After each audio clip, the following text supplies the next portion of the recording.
Are we not the bestest of friends already? Only in media. All right, well, welcome back after I think a season and change. This is Stargazing, the Dallas Stars podcast. It's a little revamped, sleeker, leaner, meaner, I think, fitting the team. Maybe, I don't know, this is nonsense. But this is Wes Lawrence joined by Taylor Baird this evening. Hello, Taylor. Hey, how's it going tonight? It's going well. Herky-jerky, I think, maybe fitting the last couple of games the Stars played as we get our feet back under ourselves. But this is going to be a regular thing again. We think that there's some interest in us to do it, and that maybe it's entertaining. So hopefully as the season progresses, we'll have some fun stuff to talk about. And I think that starts strong tonight with, despite a sort of herky-jerky up and down start, the Stars aren't in the worst position, say it softly. They're coming off of a couple of wins, and maybe things are looking up, Taylor? I mean, they're definitely looking better. I mean, when you look at the special teams, there is literally nothing I could complain about other than maybe the second power play unit not converting as often. But, I mean, to be honest, when Ben and Sagan go out there and do their thing, then convert in the first one, it's kind of hard to give your second unit any chance.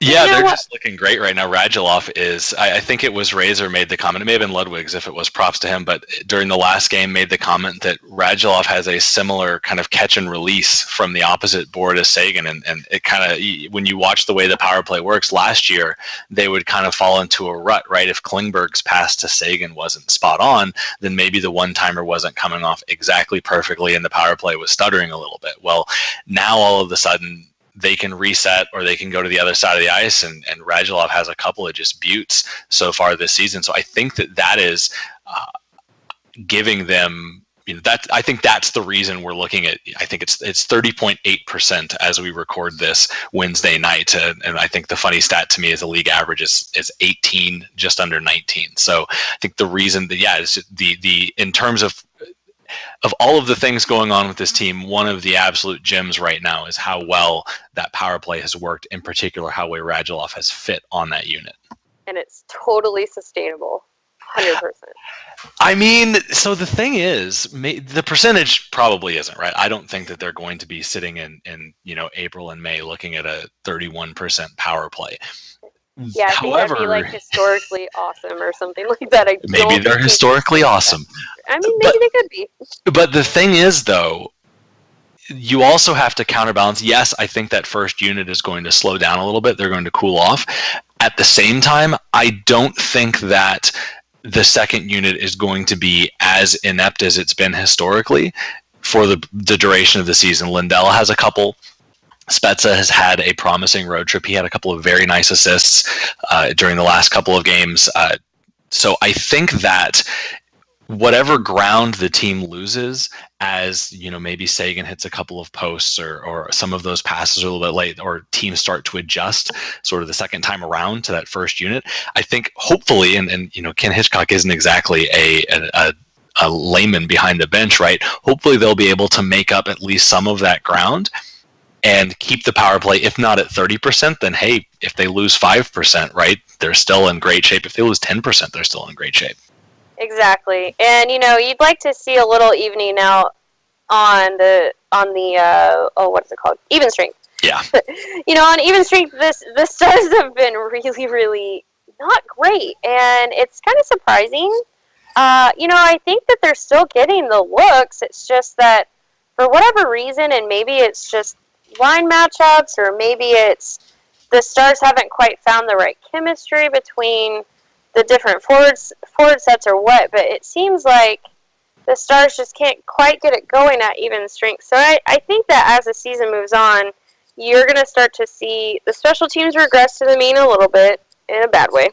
And then you'll see the 5-on-5 play regress to the mean, we hope, in a good way. And maybe those two things kind of balance each other out, and the Stars continue to find the wins. But one thing I think is for certain is with Ben Bishop back there, they're going to be in it more times than not. I think that's a big part of it. I think this is also where we have to look at the offseason and really take a deep breath and look at the just degree to which the roster churned, in particular in the top six. so that top line, right? Really, Spezza, Sagan, and Ben are the only three carryovers from last season's top six. Janmark played there 2 years ago, but of course he missed all but a handful last year being hurt, right? Cody Eakins in Vegas now. They're trying to accommodate, again, the return of Matthias Janmark. They're trying to accommodate Martin Hensel, who's now hurt. They're spotting, Radulov right now is doing great on that top line. Brett Ritchie, is he the guy, right? It's sort of looking at the way this roster shakes out. Part of the problem is that I don't know that the top six has really made itself apparent yet. Devon Shore is getting a lot of looks on that first power play. Does that start to translate and put him on a scoring line? I know they called up, and we'll get into this in a little bit, right? They called up Jason Dickinson to give him a look, right? So I think that part of the challenge with second scoring isn't that the second line isn't producing. I mean, it's not, but it's not that the line is not producing. It's more that line doesn't exist yet. It's sort of Jason Spezza, Matthias Janmark, and the contest winner, right? Question mark. And I think that's just something so far that's been a problem, and it's something that needs to get solved, because if it's a revolving door, we're back in rough town, right? Where the only time the Stars get something done are when they throw their three big guns together and hopefully outscore the other team. And to your point, Ben Bishop makes that a lot easier. He's definitely picked it up. He's been solid when he needs to be. He's stolen games when he's had to, right? But the thing that I don't think is sustainable is not knowing who that second unit to throw over the boards is going to be. True. And, at the same time, I think that the Stars have kind of figured out in some manner. They like, I think, the Foxa, Roussel, who's the other person? Pitlick. Pitlick. How did I forget him? So they like that trio together, and so I feel like they've kind of solidified what their top line is, and they've solidified this kind of 3-4 kind of hybrid line. And I think that it's kind of that middle six that needs to be figured out. Yeah. And one thing I would like to see personally with Hansel out, kind of like you mentioned, I think that Dickinson is going to bring something different to this forward core that isn't quite there right now, and is probably at a higher level than a Remi Ellie. Look, I like the kid, but he's looked a little in over his head at times, and I think that it might just be time to send him back to the A, get him some more minutes down there, and let's see what Dickinson can do. He's young, he's fast, he's a playmaker, he's defensively responsible, he's kind of that typical two-way forward. And he also, just to put a number behind it, he's got 6 goals in his first 9 games down in Cedar Park this season. I've had the pleasure of catching him twice. Those aren't flukes. He's skating very well. He's getting into dangerous spots. He's finishing on rushes. He's finishing rebounds. He's been active for a team that hasn't really figured it out yet. So I think that you're bang on. I don't think that Remi Ellie is a guy that they envision being on a scoring line right now. He's averaging about 9 minutes a night. So he's clearly not the answer. I think they know what they have in Pitlick, and I think they know what they have in Foxa. They like what's going on there. It's, Janmark needs more than 2 goals at this stretch. Devon Shore needs more than 6 assists at this stretch. Those are guys, I think, on the roster today that they're looking at and hoping for a little bit more. Spets has got 5 assists. We could, run that one around the racetrack a million times and not run out of stuff to talk about. So yeah, I think it's, looking at the system, I don't think you pull up Guryanov yet. I don't think that there's a lot to benefit from doing that, and so looking at the rest of the roster, yeah, it's Dickinson. Yeah, and and one thing I think I'd like to see is, I'd be kind of curious to see Spezza between 2 faster, speedier guys. Mm-hmm. So if you were to put Dickinson and Janmark, with Spezza as a pivot, just kind of as an idea, I wonder if Spezza's ability to make those nice crisp passes, he might be able to spring some guys, and really get behind the other team's defense, and as a result generate some of that offense that he's kind of missing. Well, and at the same time, you give Dickinson another guy who can also bury it next to him, who's been there and done that before. and maybe Spezza benefits from a little bit of his playmaking. So I think it could be good. I think you're right, and I think what you hope is that Dickinson comes in confident because of how he's playing in the A, and I think the other thing that you hope is that if the Stars went to the trouble to call him up with the season he's having and the start that he's had down in Cedar Park, I think if the Stars went to that trouble, that means that they're going to give him a run. Right? I don't think it makes sense to call him up and give him, token ice time, 10 minutes a night, bounce him around the lineup. I think with his kind of profile as a player, you call him up when the second line isn't doing what it needs to do necessarily. You're kind of exhausted trying the pieces that you've already got, and it's time to throw a new look out there. So my hope is that you bring him up to give him a run, and I think you're exactly right. I think that Spezza will benefit from having, and Dickinson will likely be a direct player, right? Get to the net, shoot. I think he'll benefit from that, as well as the young legs. And this is anecdotal. This is just my take as somebody working the DVR Stars game so far this season. I feel like, as far as Spezza's play is concerned, I've been pretty okay with a lot of the passing, a lot of the playmaking, a lot of the puck retention. I feel like he's done, I don't, no goals, 5 assists. I don't want to say he's been, an all-star or as excellent as he's been the past couple of seasons for Dallas, but I don't think I don't think the problem has been Spezza's inability to create chances. I think his wingers have struggled. I wrote something about a week and a half ago, I think, about Brett Ritchie and how it's just not clicking for him this season. I think that, Matthias Janmark scored a couple of goals early in the season and has since tailed off. So yes, part of that falls to Spezza to create those chances. But I think another part of that equation is he at some point needs, somebody to bury one. Exactly. And maybe that's not fair, and maybe somebody can point to a number that invalidates that, but one man watching the eyeball test says, and you got to watch the game, and you got to consider both, right? The eyeball test and the stats, and so at least that's what we try to do. I try, and lovely defending Big D. And I think it's a luck thing too, and it's a stick grip thing. There have been just over the past 3 or 4 games. I think there's somewhere in the multiverse, right? There's a version of this season where Spezza is sitting at 4 or 5 goals, right? And that's just. Do you think that Spezza is kind of lost his confidence because he didn't bury a couple of those early chances he had? I mean, with that combined with the struggling of his wingers and the struggles help. of the power play, like maybe it's kind of maybe he's the one that's kind of gripping the stick a little tight too. And I think I just have this feeling that once he scores one, then he's gonna go on a pretty good streak.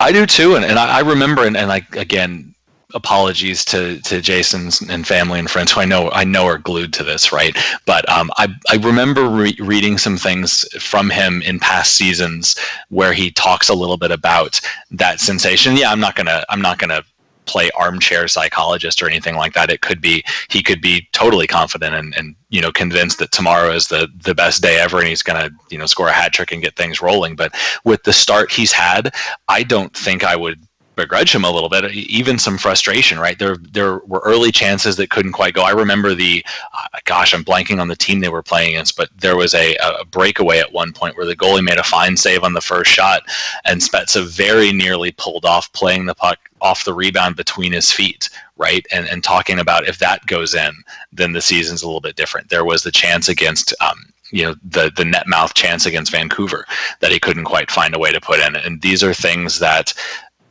I even talked about this at the start of the season when Sagan was struggling a little bit. When you look at shooting percentages and how they tend to, level out, Spezza's shooting. He's still generating those. He's got 27 shots on goal. For point of comparison, Jamie Benn's sitting at 39. Sagan's absurd at 57. Go Segs. But if it's there, right? It's just not happening, and that's a weird thing to say, but I think that's just where Spezza's living right now. So speaking of things that aren't happening, should we go ahead and address the elephant in the room? Are you ready? Yes, let's do it. Let's infuriate Stars Nation. Why is Honka not in the top 6 on this team? Because I don't know. Reasons? I'm gonna put on my disclaimer. I don't necessarily believe any of this, but I'm gonna throw a couple of theories at you because they're the only way that this makes sense, and I need closure. So I think that this team has been uneven. They've had some issues. There have been a couple of shaky games by Bishop. The secondary scoring isn't there. They're a little bit over reliant on their top guys, right? So I think one theory that explains it a little bit to me is Honka is a player that is going to be a high event. And I think that this is not to say that he's not good defensively. Having watched him in Texas or in Cedar Park quite a bit, he is. I'm not going to make the mistake of labeling him. Oh, he's an offensive defenseman. Doesn't play D, right? But he does lean more that way. He's going to play the puck. He's going to try for passes. There are going to be there's going to be some stuff in his game, right, that introduces a little bit of risk. And I think if we're looking at a Stars team that's getting some balanced scoring, Spets is going, the top line's going, things are going well, I think the coaching staff might be more inclined to live with some of those growing pains. I think that right now it may be a case of, we have other problems to solve. We're going to let him be something we get to later. And I think once you go that route with a guy like Honka, I think he's a guy that you don't want uncertainty around.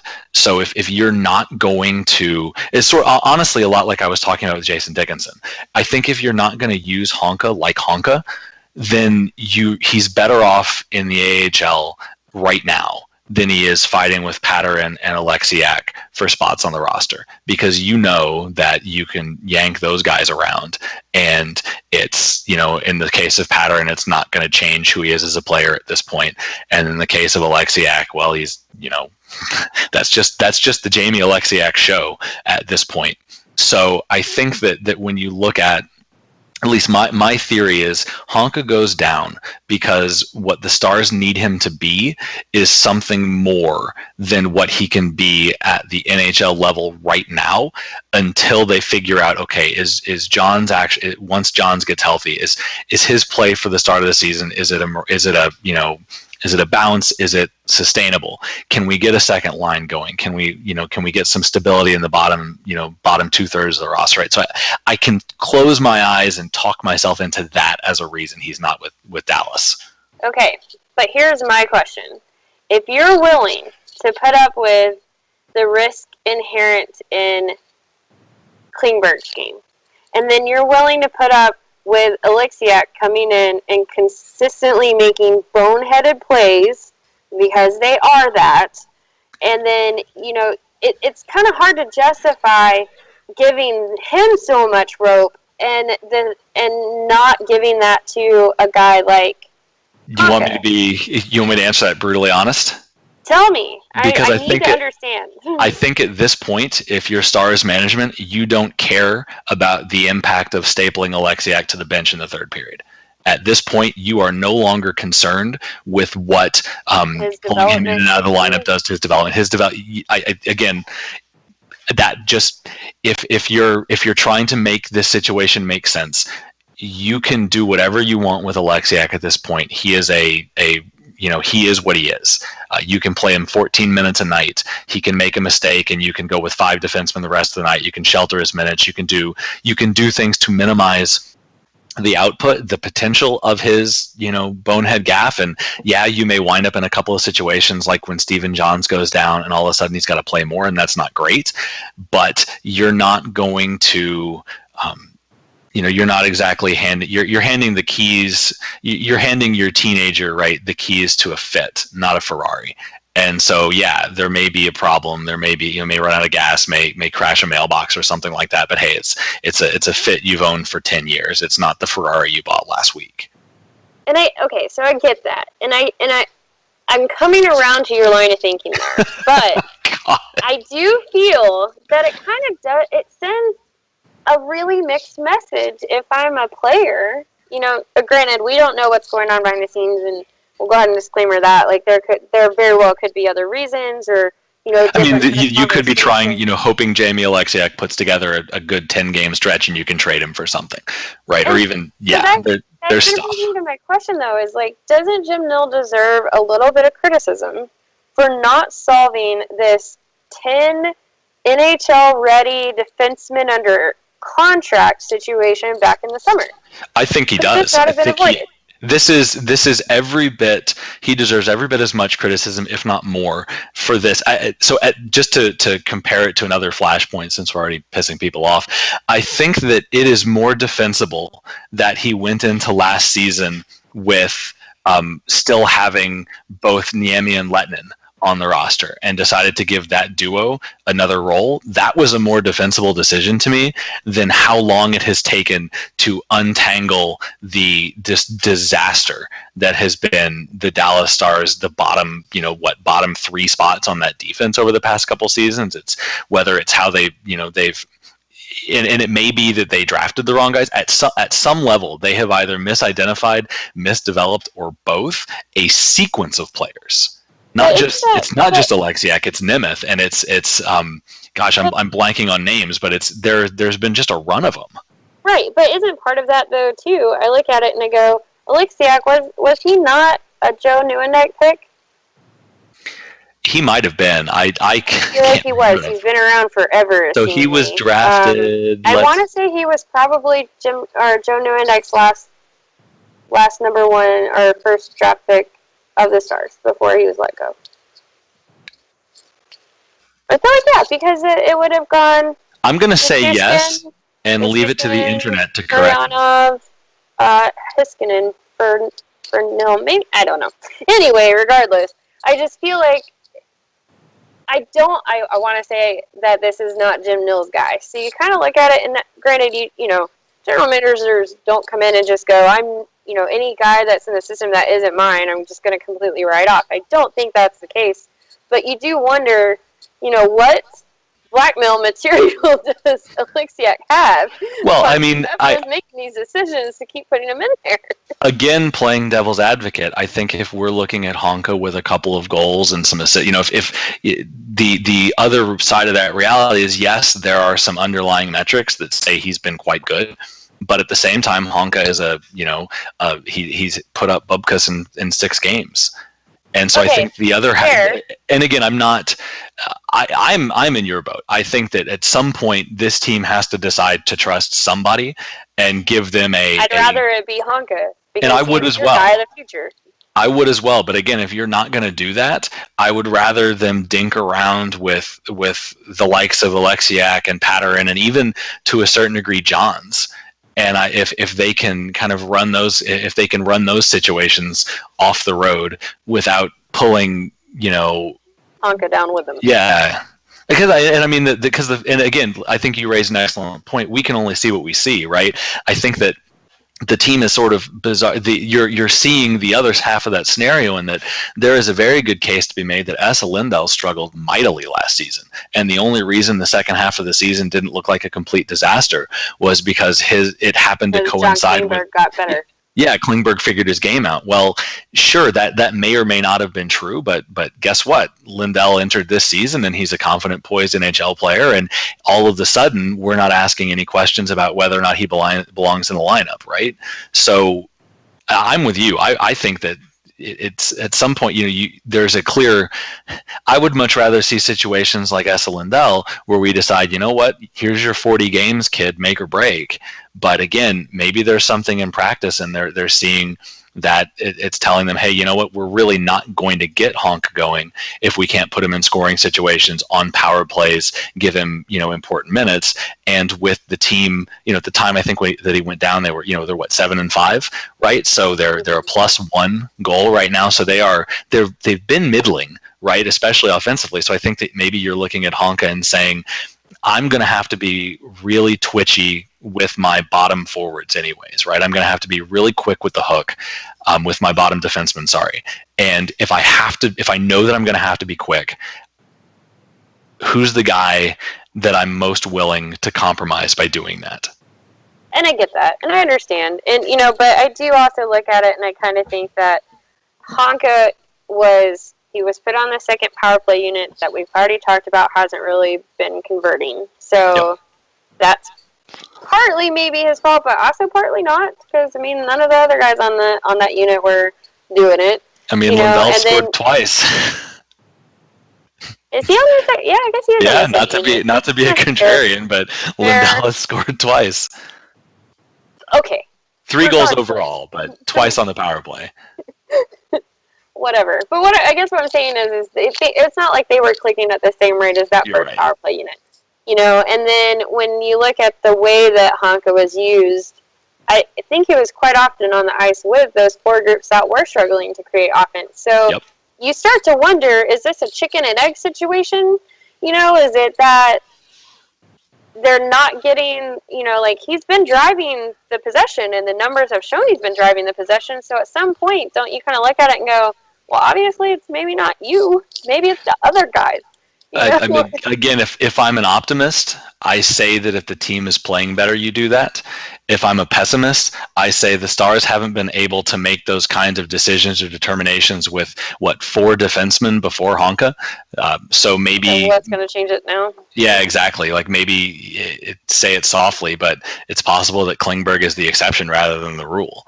And the miracle is that he showed up fully formed and the Stars didn't have a chance to kind of ruin him, or he's just that good. Maybe, and you know, and that's a whole nother conversation. I'd love to get Erin on one of these because she would love to go on and on about how the Stars have not been able to actually develop a defenseman in a very long time. Defenseman and a goalie. And a goaltender. They're really bad at it. Mike Smith is the last decent goalie this team drafted. That seems like a million years ago. And then even you see Jack Campbell leave the system, and he got waived, but that's more of a roster crunch thing than anything else. But you see Jack Campbell leave, get a cup of coffee with Los Angeles, and look like a different player. Right. Yeah. I mean, I think it is fair, and even looking at, you know, just to kind of segue the conversation, let's take Faksa. Faksa looks like he's a player. Right, and Devon Shore looks like he's a player. Well, Devon Shore spent some time in college, which is a little bit different than spending time in Texas. You know, Jan Mark didn't spend a ton of time with the Baby Stars. So I is it everybody's time? Gonna get on to you for calling them the Baby Stars. Well, you know, they're not the big stars yet, and but my point the little being, stars? Can we call them the little Las Estrellas. My point being that all of a sudden, you know. Tell me the success stories from Cedar Park that are truly homegrown. Like who has really worked through that? And sorry, I didn't mean to cut that. But who has really worked their way through that system and not just made the roster, but made the roster in a significant role? Jamie Benn, but he was only there for like. Jamie Benn, they sent him down for playoff season. He was fantastic, but he was already Jamie Benn when he came to Cedar Park. There was not he didn't learn nothing. The only thing he learned is, holy crap, I'm Jamie Benn and they're not. Exactly. No, I mean, and I agree with you. It's kind of hard to think of one that it could be like that. I mean, the only, like I said, Faksa and Roussel. Just looking at the roster today, those are the only 2 guys that have. Stars product, really, because he'd spent a lot of time in Chicago before. Yeah. Right? I think it's the Chicago Wolves. So, you know, I don't even know if I would necessarily consider Roussel a product of Stars development. And I mean, you can say the same thing about Stephen Johns. He's gone down there for a couple of "I'm mad at you, fix your game" stints, but by and large, he's been, he was a Chicago prospect fed into the roster.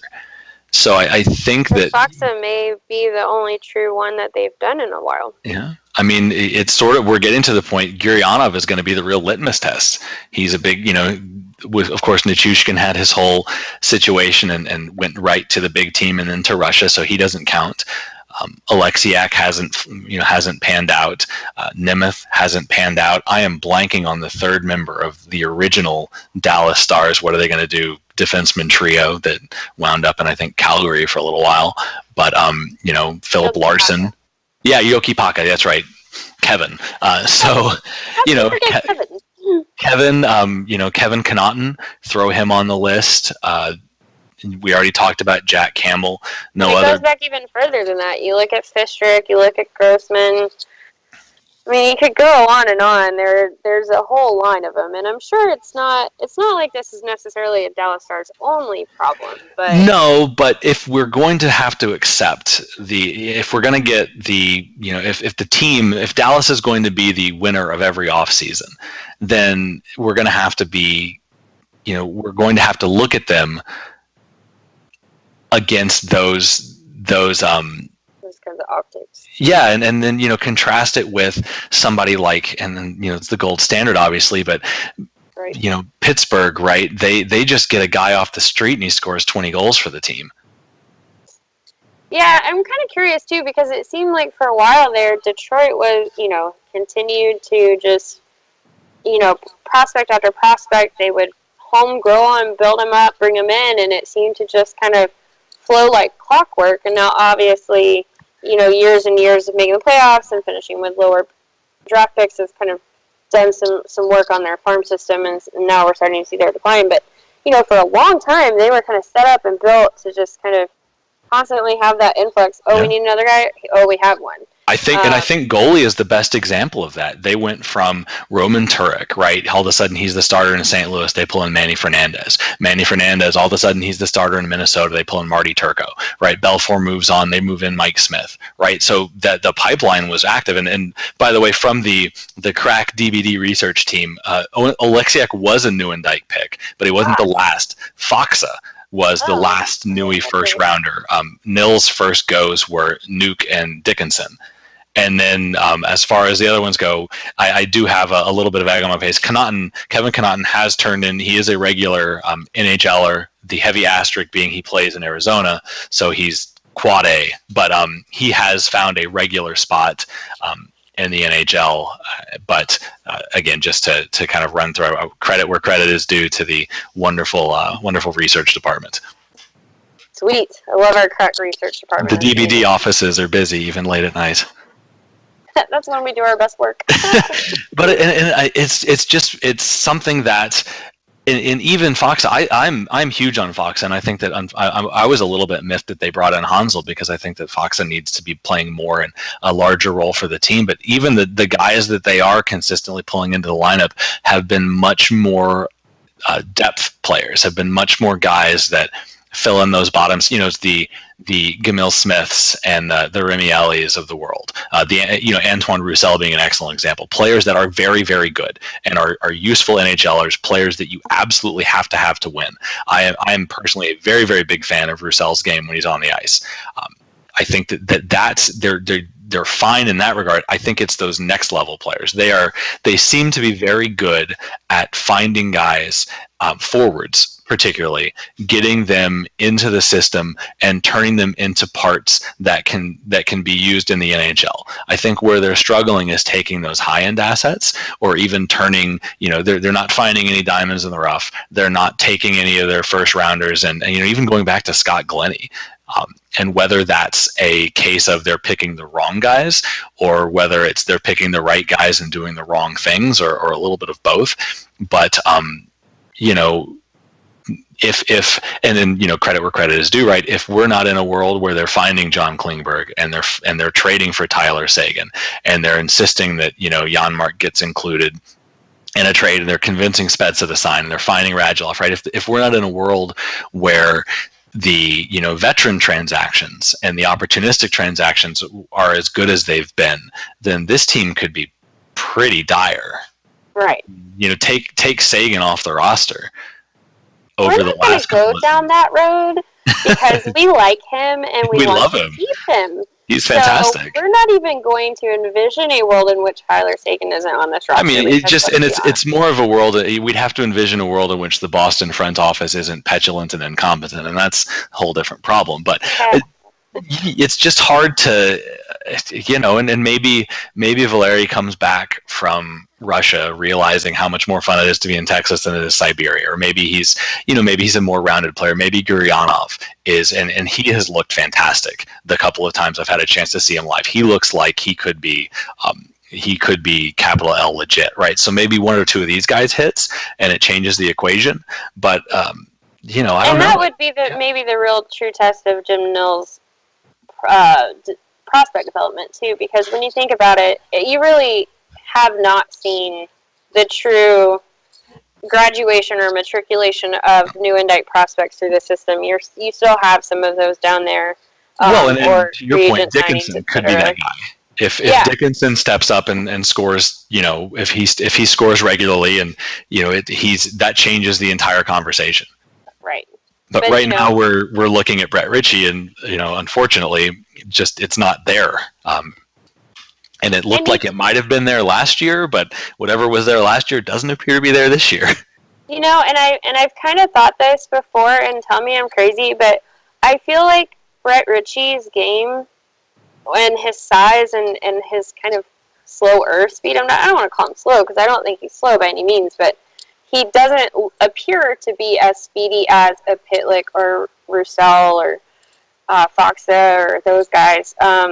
I'm starting to wonder if he's just a bad fit in general to what the Stars are trying to put into place. I do wonder how he'd look on a team like Anaheim or Los Angeles even, and a team that's a little bit more willing to gum it up.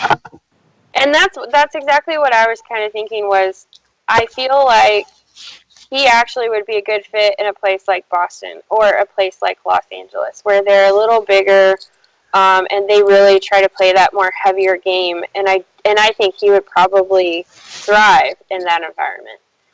I'm just starting to wonder if it's a fit issue now, not so much a talent issue. Because, like you said, he's shown it before.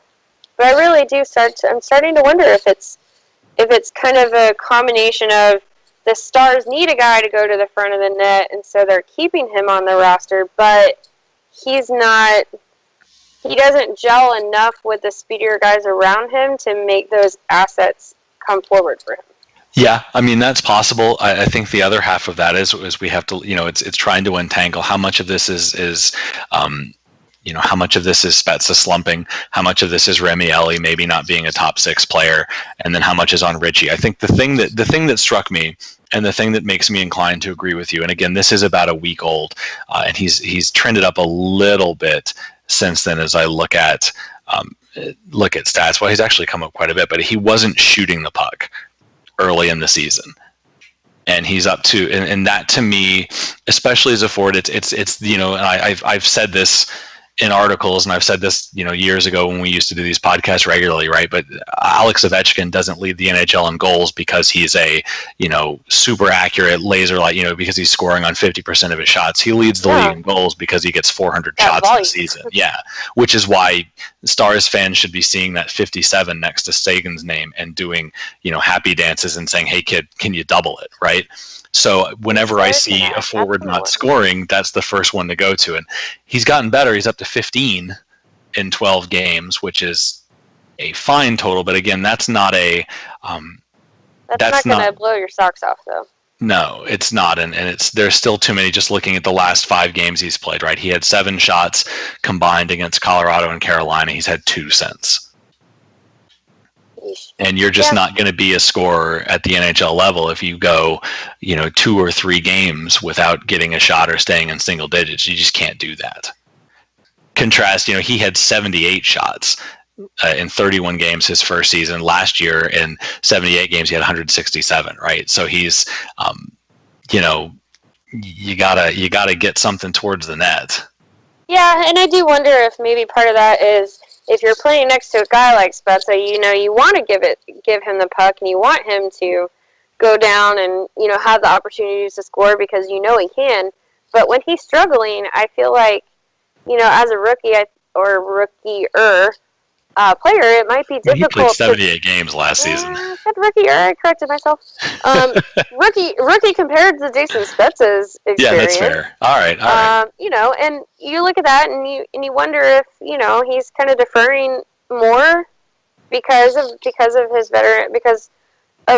veteranness, and then you kind of wonder if he's ever going to just step in and be like, "Look, man, this is not working for you right now, so let me give it a shot, see what I can do. And I think to your point about player types and speed, and I think as well, you look at Richie's game and wonder, is he the guy that is going to do, and maybe the answer is yes, right?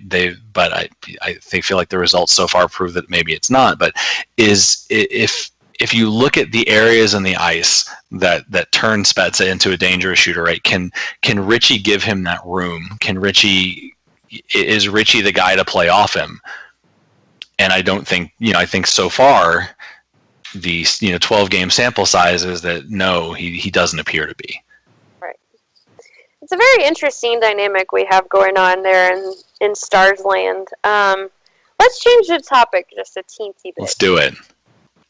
How much in awe are you at that goal that Radulov scored in overtime against Vancouver? I mean, yes, I'm more the pick the power play goals, and I'm probably a little bit happier about both of those. No, I think he's one. It was nice to see Dallas not lose overtime. That's a welcome change. I think they've probably already matched their overtime wins from last season, and that might not be far from a stretch of reality. I wish I had the foresight to pull it up. I unfortunately forced myself to do some research on this last year and figured out that they were one of the worst overtime since the inception of the shootout. Dallas has been since the inception of 3-on-3, Dallas has actually been one of the worst teams in the league, believe it or not. So the thing I liked about it is I think that he was direct, and I think in the past Dallas has struggled with guys overpassing, kind of going for perfect. What is it? The good is ever the enemy of the great, right? And what I liked about Radulov is it was a 2-on-1. He clearly takes a look at his kind of co-pilot to see if there's something there. Doesn't appear that there's a passing lane. Rather than getting cute with it, he throws a little bit of a fake and then just buries it. You know what I like the most about that goal? That it won the game? Other than that, because that part can't be understated. No, the thing I love the most about that goal was that I literally watched a guy start from behind his own net, go all the way down the ice, was never even touched, never even came close to being touched, watched a Vancouver Canuck try to push his teammate with his stick to try to catch up to him, and then he buried it. It was probably one of the most perfect goals ever. It was fantastic. Like he was playing the NHL 2017 on easy mode.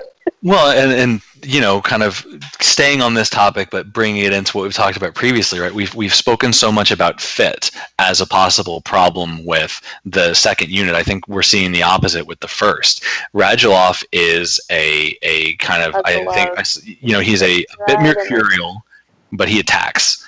He's aggressive. He's creative. He's a little bit his own man. And I think that for whatever reason has the way that those playing styles, and I mean, personality, not in the sense of who they are, personality in the sense of who they are on the ice. I think that his personality type seems to be a perfect complement to Sagan and Ben right now. I think his off-ice personality is probably a perfect compliment. I'm sure. In all of my fan fiction, they're best friends, and they room together, and they go on vacations and road trips, and it's great. So they're the three best friends that anyone can have? I feel like they're the three amigos. They need a better name. The Wolfpack. I mean, what? If they keep playing like they're playing, they can pick whatever nickname they want. It's true. Keep winning games. So he's been a revelation. He has been the acquisition that has worked out. I'm glad he got the empty netter. It was annoying to deal with the when will Radulov score noise when he was playing so well. So there's just not much you can say about Radulov so far other than he is exactly who the Stars hoped they were getting. If I had to pick one thing, and it would be very nitpicky about Radulov's game, he's got to cut back on that slashing. Yeah. Well, I think the Stars in general, it's sort of the guilt edge. Let's not get too excited about the fact that their penalty kill has been as good as it has. Let's maybe give them a chance to win some games. You don't need to put it to the test every night, guys. Yeah, I appreciate it, but I'm sure you appreciate the extra time in practice, but some of us like to actually have, non-anxiety when we're watching games. So yeah, I agree. Not that. Maybe more power plays though. speaking of anxiety and tests, if it's all right with you. So as we sit here recording this, it's Wednesday night. We're actually, I'd set down this, I remember when I sent the email about this podcast about kind of what we were going to talk about, my initial thought was, oh, the Stars have kind of a light week between now and the 12th, right? The next 11 days, they've got 4 games. That's pretty good by NHL standards. Then I actually looked at it, and then again, my first reaction was, okay, well, they got Winnipeg a couple of times, Buffalo and the Islanders, and my longtime NHL fanness kicked in and said, okay, so they got 4 laughers this week, and then they've got the real business. But yeah, I'm looking at the standings today. So they're about to start. They're about to start an 11-day stretch where they play the team ahead of them in the conference twice. They do admittedly get a struggle bus Buffalo squad, although Buffalo does have the best goal celebration music in the league right now. Yeah, they've got kind of a classic trap, right? And then they've also got an Islanders team that is third in their own division, a +7 goal differential, and John Tavares is going to make the Toronto Maple Leafs very, very happy next year. Hey, don't talk that smack. I don't know if it's a foregone conclusion. Well, there's not even going to be a team there's not going to be a team on Long Island, so who knows? Who knows? They have no home. Maybe he'll go to Arizona. Out of Barclays, they're gonna double down on making the hockey in the desert happen and send them there. It can work. But so my first question, and we'll get into the actual schedules. Okay, so we sit back down on the 12th, right, or the 11th after the Islanders game. What do you think's going to happen over the next 4 games? What needs to happen? What are you afraid of? Let's crack that open. I am afraid that they are going to go on a really bad losing streak and lose a lot of ground to the Winnipeg Jets. That is my greatest fear, but I don't actually see it happening. I think that if I'm looking at this stretch and on the back end of these 4 games, what I would like to see in an ideal world is at least go 50% with Winnipeg, so take 2 out of your 4 there. Ideally without giving them extra points, so no loser points for us. And then I would like to see them win both games against the East. So I think that, if they really want to start being the dominant team and really, gearing up for the conference heavier portions of their schedules coming up, you've got to start putting some points in the bank. And I think that's true. You've got to do it against the conference that you can beat up on. And I think especially with St. Louis, and nobody's really pulling. I mean, St. Louis actually kind of is pulling away. So especially with St. Louis sitting at 21 points, Dallas is at 14. More importantly, St. Louis with that +14 goal differential, Dallas and Winnipeg are both +1, right? So St. Louis is in danger right now of really putting some distance between themselves and the rest of the division. And then looking at the struggle brigade of Nashville, Chicago, and Minnesota at the bottom, I think you have to be, and as the season wears on, maybe that changes, but you have to be at least cognizant of the talent there and the history of those organizations, and think that now is an opportunity for Dallas to build a cushion. You have to assume that Chicago is going to get their stuff together, and Nashville and Minnesota as well. So if Dallas can bank wins now, those are wins they won't necessarily have to claw for back when everybody's on their feet, right? Throw anvils, not life rafts. I think the other thing that's interesting about this week, and that's going to be an interesting test of the team, is yes, they're tough games, but Dallas will have had 2 days off before they play Winnipeg. They'll have 3 days off before they play the Islanders. So this is going to be a test of the new coaching staff, and this is going to be a test of Ken Hitchcock, and honestly an opportunity for Ken Hitchcock to spend a little bit of time with the team, get that whether it's the interpersonal bonding trips to Whistler side of things, or whether it's coaches always, once the season starts, talk about how difficult it is to practice things like the power play or the penalty kill, or work on line combinations, try and get a second unit going. It's difficult to do that in the season because you just don't have the time off. Well, Dallas has some tough games. They've got to win those games, and they've also got the benefit of a couple of extra days off here and there. So I think there's a lot of pressure. I think I agree with you. I would settle for, let's say, the 8 points they've got. I'm not as, yeah, you'd rather win them in the conference. Those are more important. I would take 5 of the available 8 points I would like to see them get 6 in some combination, but yeah, I think they need to take at least a split with Winnipeg. But really, I'd like to see them. I think that they're good enough. Connor Hellenbuck's not going to shouldn't hold up by any stretch. But I think that if this is truly a new Dallas team, this is a team that finds a way to win 3 of the games they've got coming up. Exactly. And the other part to it too, to your point about not having time to practice and things like that. One of the things we saw with Dallas last season was, if they had a few days off, they'd come out and they would be completely flat and look completely uninterested and, kind of lose that hunger. And, I think that the team is doing what they can to keep the bonding and really to kind of solidify, some locker room things early in the season with all these new guys and things like that. But I think that, like you said, the big test is coming out after these stretch of games where you're not playing a whole bunch every night, and coming out and coming out hungry and making it known that, with 3 days of rest or 1 day of rest, we're going to be bringing it to you no matter what. And I mean, they shouldn't have any excuses, right? It's not like they're going to have back-to-backs, and it gets tougher, right? Starting as soon as this stretch is over, they'll get Carolina and Florida on back-to-back, 1 day off, then it's Tampa Bay. That's a rough stretch. So the other thing you have to look at is, if they're not going to get the points this week, or if they're not going to get the points next week, are they going to get them? Are they going to run the table when it comes to 2 pesky Florida teams, the suddenly resurgent Eastern powerhouses in Carolina and Florida? Right.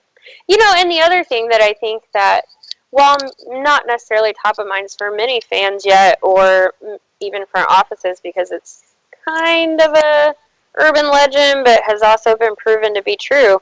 If you're not sitting in a playoff spot come Thanksgiving Day, there are not very many teams that have managed to claw their way back in. Granted, Dallas was one of them a few years ago when they played Anaheim in the first round, but we saw how well that went.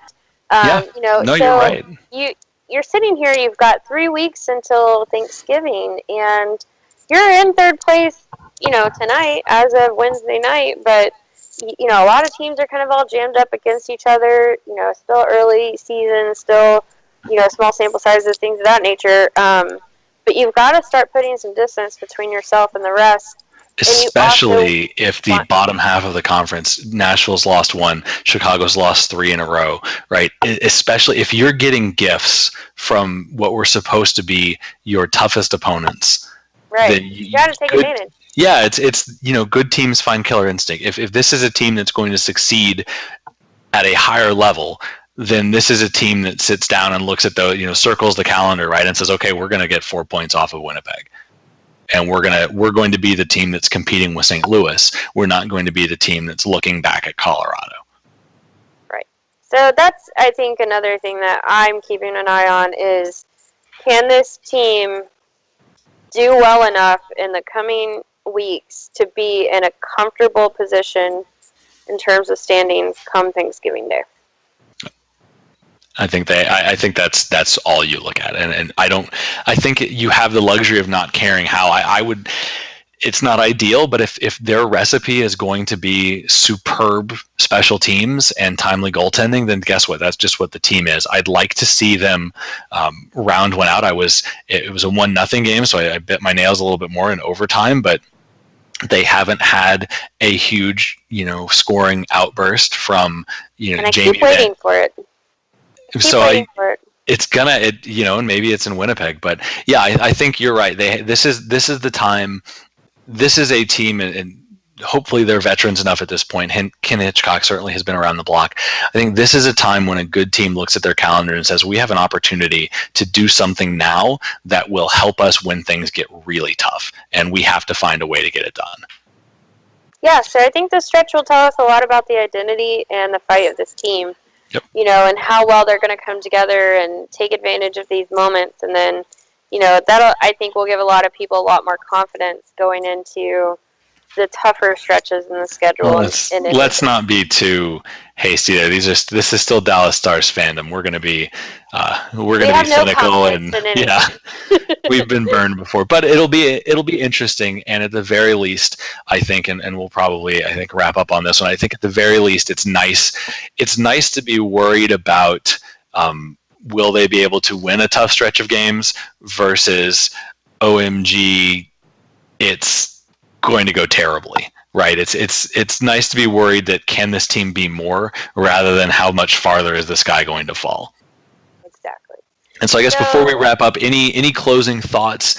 Anything else you want to throw out into the universe? Any closing thoughts? Anything I want to throw into the universe? Yes. Here's what I would like to throw into the universe, because if you believe it enough, it will happen. Right? Absolutely, it's the system, right? Isn't that what it's called? Yes. Tyler Seguin for the Rocket Richard. Let's go. If ever there was a Stars, since he got here, right? If ever there was a Stars team set up to make it happen, it's this one. He's going to be leaned on heavily. He has been embraced by the new coach, and he seems to have embraced the new coach in turn. You just don't have, you win scoring titles by being on the ice all the time in all situations, and by being a focal point of your team. And right now, he has given the team no reason to expect anything other than him being the man. And I do think the one downside to Jamie Benn being as generational a player as he is it is sometimes easy to discount the fact that say, he's just the guy that scores goals. And I'm hoping that, and I think it started last season when he was the only one that avoided a slump, and when he kind of fought through the shoulder troubles. I think he finally started getting some credit as a playmaker, and I think this is the season he's finally starting to get players. Yeah, he's the guy that scores a bunch of goals, sure, but he does everything else too. So here's a question for you, and this will be my last one, and this is what we'll go out on. If the Stars continue to have this excellent of a penalty kill, and they make the playoffs comfortably, do you think that a guy like Tyler Seguin, who puts up a lot of the points on the team and has been given penalty killing minutes, do you think that we have the potential to see a Selke nominee from this group? Ooh, great question. I think right now, no, but I think that is more a product of the way that Selke voting seems to work. I think it's one of those, Selke seems to be one of those awards where first you do the job, then you get the reputation, then you get the reward. I think that and as well, unless you're Pavel Datsyuk, I think that Seguin would have to be superfluous defensive. It would have to be sustained. I don't think it would be this year. I think he would be a candidate next year if he's a high-profile player, if he makes some kind of flashy defensive plays, does something notable in a playoff situation or in a tight race, right? If he kind of builds that reputation, then I think he's in the running in future years. And we've seen this with the Norris Trophy turning into almost a lifetime achievement awards, right? It's nobody just comes out of nowhere and wins the Selke. It's a guy, you come out of nowhere, you win the nomination. And then once you've won the nomination, you're sort of in that group. And it's like, oh, he's a defensive forward, and then you're eligible. It's sort of that. It's like a pre-rack. It shouldn't be. I don't think that's necessarily fair.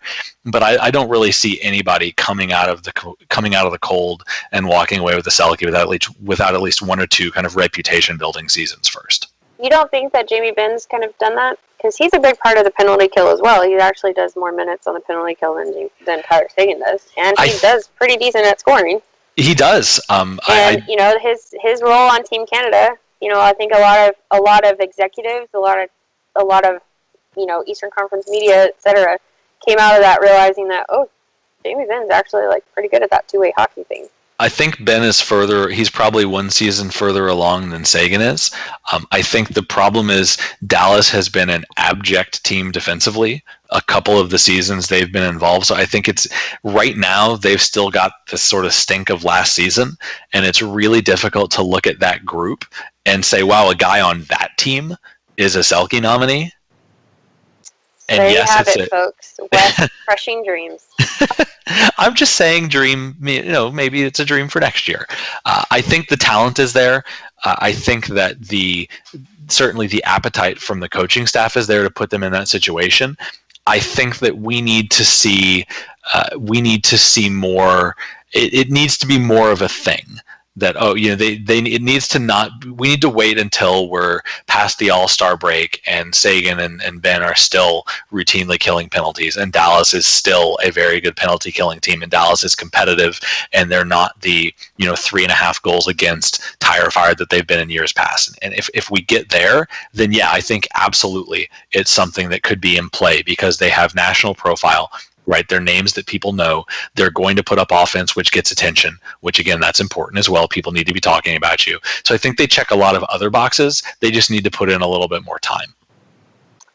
Fair enough.